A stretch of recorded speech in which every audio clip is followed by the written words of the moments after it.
Hey guys, how you doing? This is Tony, the AC guy. Just going to show you a little bit of electronic leak detector, what they actually do. They detect refrigerant. There's certain models or certain ones. This kind has been fairly reliable to me. Refrigerant is heavier than air, so if there is a leak, it will start by going to the ground first. But I want to show you that there is a refrigerant leak inside the building where I'm at, in the one room. As you can see, the green light, we're good. I'm going to turn the sound back on. It makes this horrible high-pitched noise.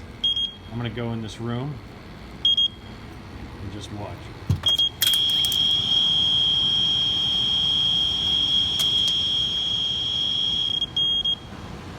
No leak. Got a leak. It's inside the room and the gas is filling up.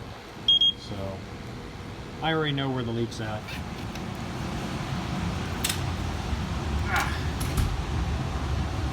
It's right down here because somebody didn't know how to braze properly. I can't really zoom in, I apologize.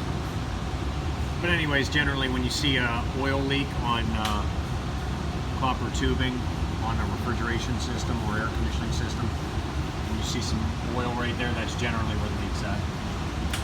Okay, just shooting this just for the heck of it.